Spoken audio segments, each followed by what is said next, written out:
విశాఖ చేపల రేవు నుంచి వేటకు వెళ్లిన 7గురు మత్స్యకారులు సముద్రంలో గల్లంతయ్యారు. విజయనగరం జిల్లా భోగాపురం మండలం ముఖ్యాంకు చెందిన చిన్న గరగయ్య, అప్పలరాజు, కె చిన్నయ్య, సీతోడు, విశాఖ జిల్లా భీమిలి మండలం పెదనాగమ్మ పాలయానికి చెందిన బండియ్య, విశాఖకు చెందిన చిన్న అమ్మోరు సముద్రంలోకి వెళ్లి తిరిగి రాలేదు. ఈ నెల 1న విశాఖ చేపల రేవు నుంచి బోటులో వీరు చేపల వేటకు వెళ్లారు. బంగాళాఖాతంలో అల్పపీడనం కారణంగా సముద్రం అల్లకొల్లాలంగా మారింది. ఈ విషయాన్ని కుటుంబ సభ్యులు వారికి ఫోన్ చేసి తెలుపగా 4వ తేదీ నాటికి తీరానికి వచ్చేస్తామని తెలిపారు.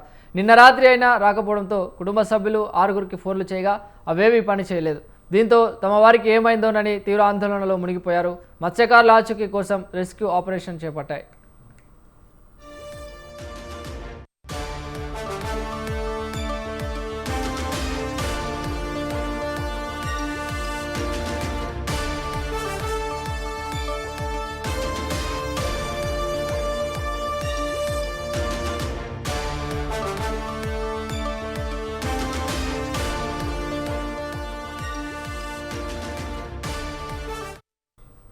విశాఖ చేపల రేవు నుంచి వేటకు వెళ్లిన 7గురు మత్స్యకారులు సముద్రంలో గల్లంతయ్యారు. విజయనగరం జిల్లా భోగాపురం మండలం ముఖ్యాంకు చెందిన చిన్న గరగయ్య, అప్పలరాజు, కె చిన్నయ్య, సీతోడు, విశాఖ జిల్లా భీమిలి మండలం పెదనాగమయ్య పాలయానికి చెందిన బండియ్య, విశాఖకు చెందిన చిన్న అమ్మోరు సముద్రంలోకి వెళ్లి తిరిగి రాలేదు. ఈ నెల 1న విశాఖ చేపల రేవు నుంచి బోటులో వీరు చేపల వేటకు వెళ్లారు. బంగాళాఖాతంలో అల్పపీడనం కారణంగా సముద్రం అల్లకొల్లాలంగా మారింది. ఈ విషయాన్ని కుటుంబ సభ్యులు వారికి ఫోన్ చేసి తెలుపగా 4వ తేదీ నాటికి తీరానికి వచ్చేస్తామని తెలిపారు. నిన్న రాత్రి అయినా వారు రాకపోవడంతో కుటుంబ సభ్యులు 6గురికి ఫోన్లు చేయగా అవేవీ పనిచేయలేదు. దీంతో తమ వారికి ఏమైందోనని తీవ్ర ఆందోళనలో మునిగిపోయారు. మత్స్యకారుల ఆచూకీ కోసం రెస్క్యూ ఆపరేషన్ చేపట్టాయి. ఈ అంశానికి సంబంధించి మరింత సమాచారాన్ని మా ప్రతినిధి సూర్యప్రకాష్ అందిస్తారు. సూర్యప్రకాష్. చిరంజీవి, విశాఖపట్నంలో అయితే ఏదైతే సముద్రం అల్పపీడనం ప్రభావం అయితే పూర్తి స్థాయిలో అయితే సముద్రం అయితే అల్లకొల్లంగా ఉందని అయితే ప్రధానంగా చెప్పుకోవచ్చు. ఈ సమయంలోనే జూలై 1వ తారీఖున విశాఖ నుంచి చేపల వేటకైతే 8 మంది కలిపి 7గురు కలిపి మత్స్యకారులు అయితే వేటకు వెళ్లారు. ఒకే బోట్ లో ఈ 7గురు కూడా వెళ్లడం అయితే జరిగింది. ఈ సముద్రం అంతా కూడా అల్లకొల్లంగా మారిన పరిస్థితి గమనించిన వాళ్ళు తిరుగు ప్రయాణం చేయడానికి అయితే 3వ తారీఖున తిరుగు ప్రయాణం చేస్తామని చెప్పేసి అయితే వారి యొక్క కుటుంబ సభ్యులకైతే సమాచారం అయితే అందజేశారంటే ప్రధానంగా వాళ్ళు తెలియజేశారు. వారి యొక్క కుటుంబ సభ్యులు నిన్న రాత్రికి 4వ తారీఖుకి అయితే ఇంటికి చేరుకుంటారని అయితే చూశారు. కానీ ఎప్పటికీ కూడా కనీసం వాళ్ళు సమాచారం అందించడానికి ఫోన్స్ కానీ పనిచేయకపోవడం, అలానే ఎక్కడ కూడా దరిదాపుల్లో ఎవరైతే దగ్గరలో ఉన్న పోర్టుకు సంబంధించి తోటి మత్స్యకారులు ఉంటారో వాళ్ళని కూడా సమాచారం అడగగా అసలు వారి యొక్క ఎవరు కూడా ట్రేస్ అవ్వట్లేదని చెప్పేసి కూడా స్థానికంగా ఉన్న తోటి మత్స్యకారులు తెలియజేయడంతో వారి యొక్క కుటుంబ సభ్యులైతే ఆవేదన వ్యక్తం చేస్తూ నిన్న సాయంత్రం అయితే పోలీసులకు అలానే మెరైన్ బీచ్ కి సంబంధించిన మెరైన్ వాళ్ళు, నేవీ వాళ్ళకి కూడా ఈ యొక్క సమాచారాన్ని అందించడం జరిగింది. ప్రధానంగా గల్లంతైన మత్స్యకారులు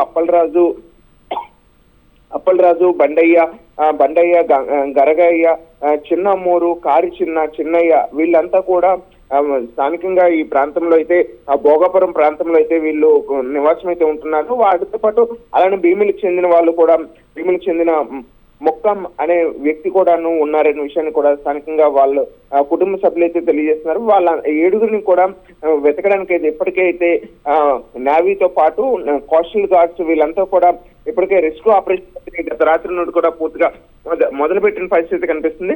ఎక్కడికక్కడ వీళ్ళందరినీ ఆచూకులను తెలుసుకొని వెంటనే తీసుకురావాలని చెప్పేసి కూడా ప్రస్తుతం మంత్రి అచ్చెన్నాయుడు సైతం కూడా ఈ యొక్క సమాచారాన్ని కూడా తెలుసుకొని వాళ్ళందరినీ కూడా వెంటనే తీసుకురావాలని రెస్క్యూ ఆపరేషన్ చేయాలని చెప్పేసి కూడా ప్రభుత్వం నుండి ఆదేశాలు జారీ చేస్తామని చెప్పేసి జిల్లా కలెక్టర్ తో మాట్లాడిన పరిస్థితి కూడా కనిపిస్తుంది.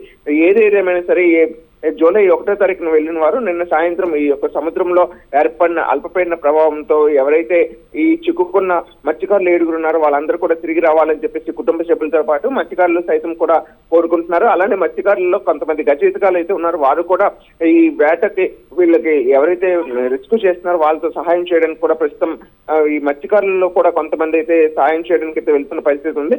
దాదాపు 7గురు మత్స్యకారులు గల్లంత కావడంతో మత్స్యకారు కుటుంబం మొత్తం కూడా పూర్తి స్థాయిలో అయితే ఆవేదన వ్యక్తం చేస్తున్న పరిస్థితి ఉంది. మత్స్యకారులంతా కూడా ఎప్పుడు ఏ వర్షం వచ్చినా ఏమొచ్చినా సరే వాళ్ళే పూర్తి స్థాయిలో ఇబ్బందులు ఎదుర్కొంటున్నారని చెప్పేసి అయితే ప్రభుత్వం కూడా ముందస్తుగా జాగ్రత్తలు అందించాల్సిన సమయంలో కూడా ఇచ్చినా కూడా పట్టించుకోకుండా చాలా మంది వీళ్ళంతా కూడా మత్స్యకారులు వెళ్ళిపోవడం వల్ల ఇటువంటి ఘటనలు జరుగుతున్నాయని, ఇప్పటికైనా సరే ఎవరైనా సరే బంగాళాఖాతంలో కానీ సముద్రంలో వర్ష ప్రభావం ఉన్నప్పుడు ఎవరు కూడా బయటకు వెళ్ళొద్దని చెప్పేసి కూడా ప్రభుత్వ అధికారులు అయితే తెలియజేస్తున్న పరిస్థితి కనిపిస్తుంది చిరంజీవి.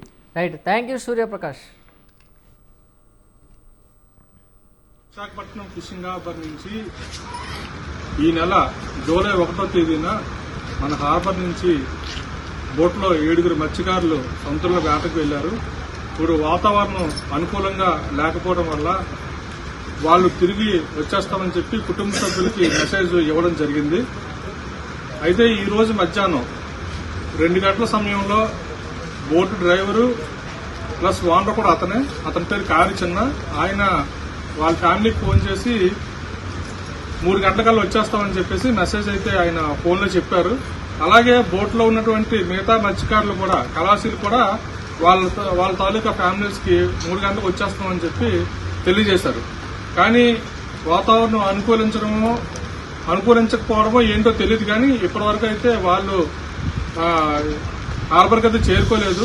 ఎవరి ఫోన్లు కూడా పనిచేయటం లేదు, అన్ని ఫోన్లు కూడా స్విచ్ ఆఫ్ అని వస్తున్నాయి. ఇంత ఇబ్బందికరమైన పరిస్థితి ఇక్కడ ఉంది. ఫ్యామిలీస్ అందరూ కూడా చాలా ఆందోళనతో ఉన్నారు. ఇప్పుడు టైం చూస్తే దాదాపుగా 11 అవుతుంది. ఇప్పటి వరకు అయితే వాళ్ళ కోసం ఎటువంటి సమాచారం కూడా లేదు. నాకు విషయం తెలిసిన తర్వాత జిల్లా కలెక్టర్ గారికి మెసేజ్ ఇవ్వడం జరిగింది. అలాగే కోస్ట్ గార్డ్ కి మెసేజ్ ఇవ్వమని చెప్పి ఫిషరీస్ డిపార్ట్మెంట్ కి, అలాగే మెరైన్ డిపార్ట్మెంట్ కి కూడా మెసేజ్ ఇవ్వడం జరిగింది. దయచేసి వాళ్ళందరూ కూడా